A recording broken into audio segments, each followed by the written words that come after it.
সবাই দেখেছেন 14ই মে থেকে আমাদের এই আন্দোলন, যমুনামুখী আন্দোলন শুরু হয়েছে। আজকে দিয়ে আমরা তৃতীয় দিনের মতো অবস্থান কর্মসূচি পালন করছি। এটা আপনারা মিডিয়ার মানুষজন এই কথা জিজ্ঞাসা করেন। আপনারা দেখেছেন যে আমাদের শিক্ষকরা এই আন্দোলনে আহত হয়েছে, আমাদের শিক্ষার্থী, নারী শিক্ষার্থী, তারপরে আমাদের অনেকজন 50 জনের মতো হাসপাতালে ভর্তি, ইভেন অনেকে বার্ন ইউনিটেও আছে। তো সেক্ষেত্রে নতুন করে বলার কিছু নেই, আমরা এই আন্দোলন নিয়ে খুবই হতাশ। আগের যে ঘটনা ছিল, আগের সরকারের যে ব্যাপারটা ছিল, সেখানে অনেক সিন্ডিকেট ছিল, বাট এখন আপনারা দেখতে পাচ্ছেন যে বৈষম্যহীন যে আন্দোলনের পরে আমাদের ক্যাম্পাসে সবাই, আমরা সব ছাত্র সংগঠন থেকে শুরু করে শিক্ষক শিক্ষার্থী সবাই আমরা এক হয়েছি। তো এই জন্যই এতদূর পর্যন্ত আন্দোলন এসেছে। আর এখন যে অবস্থা, সেখানে এই সরকারের প্রতি তো আমাদের প্রত্যাশা, ছাত্রদের সরকারই না, তো এদের প্রতি প্রত্যাশা আমাদের এমনিতেই বেশি।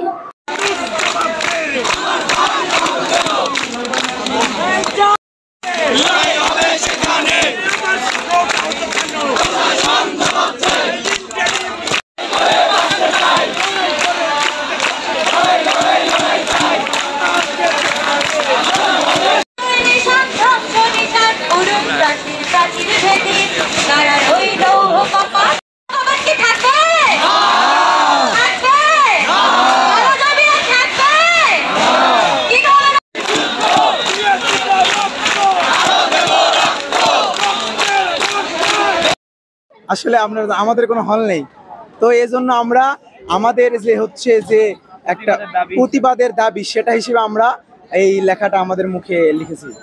এই যাবত আমরা কোনো ধরনের কোনো আশ্বাস পাইনি, না এখনো পর্যন্ত আমরা কোনো আশ্বাস পাচ্ছি না, বাট আমরা আমাদের আন্দোলন চালিয়ে যাব।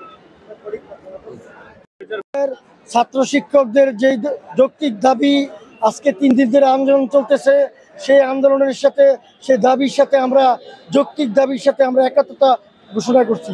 আমরা জগন্নাথের ছাত্র হিসেবে, প্রাক্তন ছাত্র হিসেবে এবং সকল ডিপার্টমেন্টের দীর্ঘ প্রায় 3,40,000 ছাত্রছাত্রী আছে জগন্নাথ বিশ্ববিদ্যালয়ের। আমরা দীর্ঘদিন আজকে এই জগন্নাথ বিশ্ববিদ্যালয়ের তাদের হলের সমস্যা, ছাত্রছাত্রীদের হল থাকার পরেও সরকার বিভিন্ন এজেন্সির দ্বারা এই হলগুলি উদ্ধার করতেছে না। পুরান ঢাকার বিভিন্ন স্থানে জগন্নাথ বিশ্ববিদ্যালয়ের অনেকগুলি হলের জায়গা আছে, কিন্তু ছাত্রদের আবাসনের যে সমস্যা, প্রকট সমস্যা, এই ছাত্রদের সমস্যার কারণে আজকে হলগুলি বিভিন্ন সরকার বিভিন্ন সময়ে উদ্যোগ নেয়, কিন্তু হলগুলি উদ্ধার করতেছে না। এবং ছাত্রদের যে যৌক্তিক দাবি, আবাসন সমস্যা এবং তাদের পড়াশোনার যে বিঘ্ন করছে হলের সমস্যার কারণে, আমরা এই দাবির সাথে একতা ঘোষণা করছি।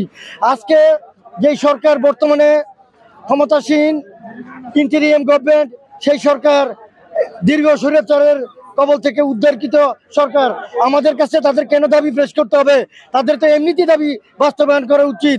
যেখানে বাংলাদেশের হাজার হাজার কোটি টাকা পাচার হয়ে যায়, এই স্বল্প টাকা ছাত্রদের স্বার্থে, ছাত্রদের কল্যাণে ব্যবহৃত হবে।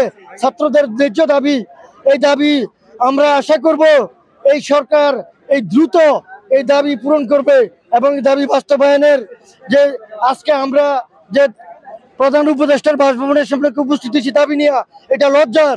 এই লজ্জা আমরা কোথায় রাখি?